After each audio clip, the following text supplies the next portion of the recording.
Hi friends, నేను పెట్టే interesting videos కోసం ఇప్పుడే నా ఛానల్ని అయితే సబ్స్క్రైబ్ చేసి పక్కనే ఉన్న గంట సింబల్ని యాక్టివేట్ చేసుకోండి ఫ్రెండ్స్. అలా చేయడం వల్ల నేను పెట్టే ప్రతి ఒక్క వీడియో నోటిఫికేషన్ అనేది మీ వరకు ఈజీగా వచ్చేస్తుంది.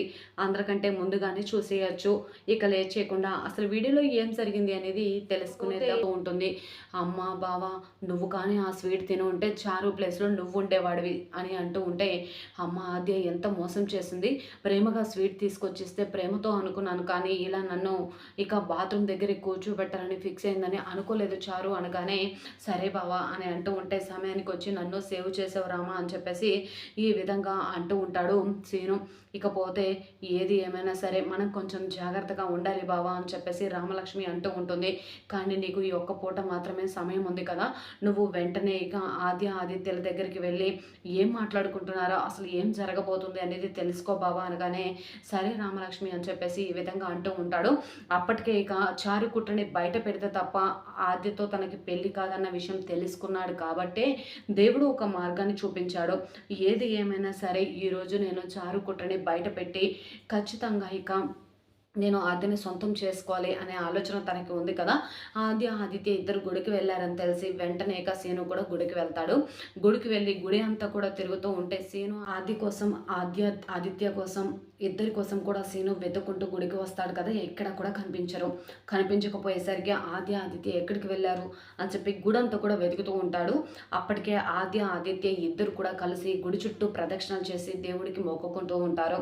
ఆద్యని లంగావోణిలో చూసిన ఆదిత్య, ఈరోజు చాలా అందంగా ఉన్నావు ఆద్య అని చెప్పగానే ఆదిత్య చెప్తూ ఉండగానే, చాలా థ్యాంక్స్ అని చెప్పి అంటూ ఉంటే, మనలో మనకి థ్యాంక్స్లు ఎందుకు అని చెప్పేసి అంటూ ఉంటాడు ఆదిత్య. ఇకపోతే అదంతా కూడా సీను చూస్తూ ఉంటాడు.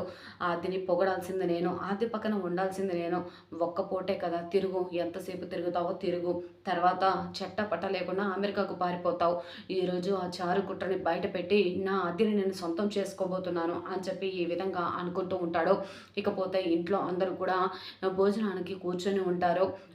ఆదిత్య ఇద్దరు కూడా పక్క పక్కన కూర్చోవడంతో సీనుకి మరింత కోపం వస్తూ ఉంటుంది.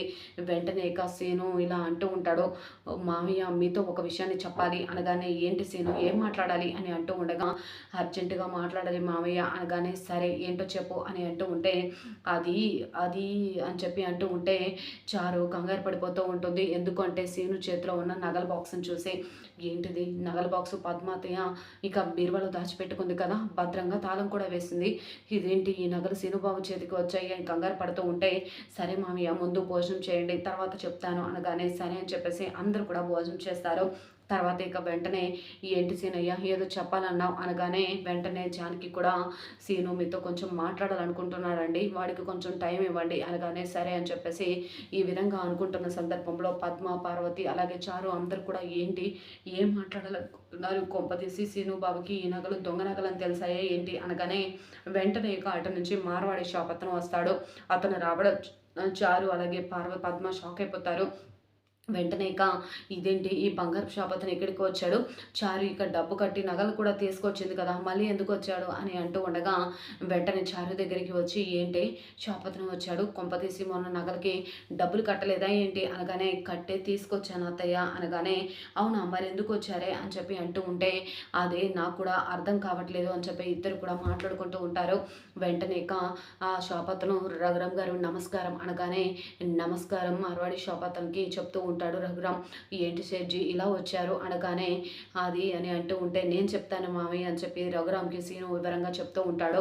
చారు మొదటి నుంచి ఇంట్లో అడుగు పెట్టాలని అడుగడుగున అందరినీ కూడా మోసం చేస్తూనే వచ్చింది మామయ్య, అలానే అమ్మను కూడా మోసం చేసింది. అమ్మకి నగలంటే ఇష్టం అని చెప్పి గిల్ట్ నగల్ని తీసుకొచ్చి బంగారు నగలని చెప్పి మోసం చేసింది అని చెప్పగానే ఒక్కసారిగా రఘురామ్ షాక్ అయిపోతాడు.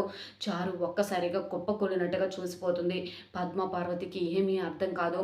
వెంటనే షాప్ అతను, అవునండి ఆ నగలు గిల్ట్ నగలే అనగానే, ఒక్కసారిగా రఘురామ్ ఏం జరుగుతుంది అని చెప్పి అనగానే, అది పెద్దనా అని చెప్పి చారు అంటూ ఉంటే, ఏంటిది అని అంటూ ఉంటే, సీనుబాబు అంటే నాకు ఇష్టం, సీనుబాబుని పెళ్లి చేసుకోకుండా నేను ఉండలేను, అందుకనే పద్మాతయ్యకి నగలంటే ఇష్టం అని చెప్పి గిల్ట్ నగలు ఇస్తే తప్ప తను బంగారు నగలని నమ్మి నన్ను సీనుబాబుని ఒక్కటి చేసిందని ఇలా చేశాను అనగానే, ఒక్కసారిగా షాక్ అయిపోతారు అందరూ కూడా.